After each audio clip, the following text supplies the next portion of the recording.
La oficina es aquí, ¿verdad? Claro.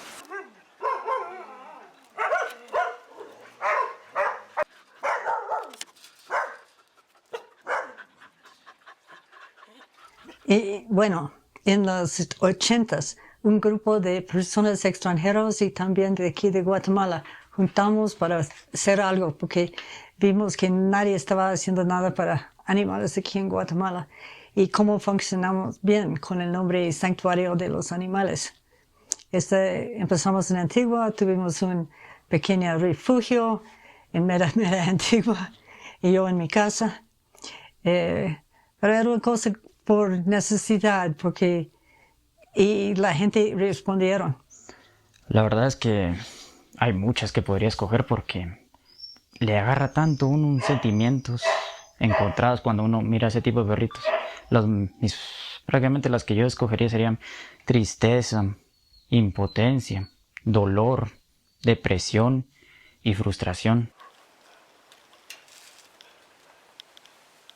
Esto toma tiempo para que están maltratados o están asustados cuando llegan, y tiene que tomar tiempo, poco a poco, tocándolos, hablándolos, con voces más tranquilos. Así más o menos es. Y toma tiempo. Estos se vuelven casi que un sobrino, un nieto, un hijo para uno porque prácticamente se llenan tanto de amor y de felicidad. Se dice que un perro que ha sido rescatado es el animal o de hecho el ser viviente más agradecido del mundo. Y cuando lo recuperamos eso se nota. Me siento muy, muy bien, porque aquí, bueno, los entramos, los recuperamos, los castramos, vacunamos, y de ahí buscamos familia que en realidad va a quererlos. No son juguetes, son parte de la familia. La verdad es que como sé cuando un perro ya está recuperado, prácticamente le tengo que hacer primero su examen físico general y prácticamente la mayoría del tiempo que transcurre cuando yo los trato, yo ya sé cuando ya están listos, pero la clave aquí es su diagnóstico. Cuando ya todos sus signos vitales están bien, su peso y principalmente su comportamiento ya están bien y con exactibilidad y con deseo de vivir, que se le miran los ojos, es cuando ya sé que ya están listos para ser adoptados y prácticamente empezar de nuevo.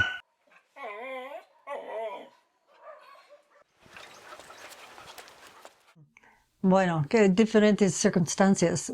Y uno de mis primeros animales que rescaté era tan enojado por el susto.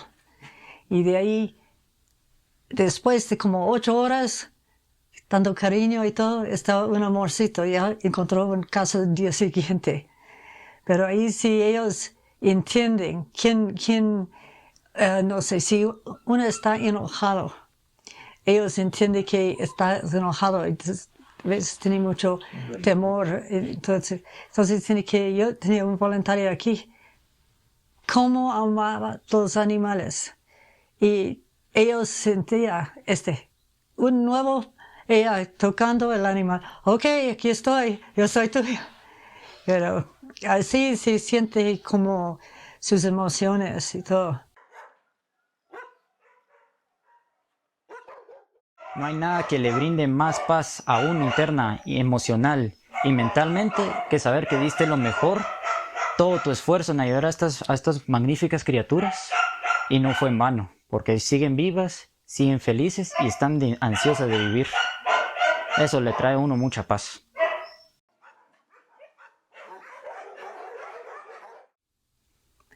Hace muchos, muchos años, un niño llegó a mi casa, yo vivía en Antigua, con un gatito, y él me dijo, ¿ya lo puedes cuidar? Y yo le dije que sí. Se llama Jack. Jack era sentado con los perritos, jugando con los perritos. Vino aquí conmigo y cuando se murió, como yo nunca tenía hijos, pero era como mi hijo se murió. Yeah. Sigamos adelante, sigamos apoyando. no nos quedemos de brazos cruzados cuando miremos un perrito necesitado o un gatito necesitado. Que siempre tratemos de dar lo mejor de nosotros en ayudarlo como nosotros ayudaríamos a una persona que lo necesita.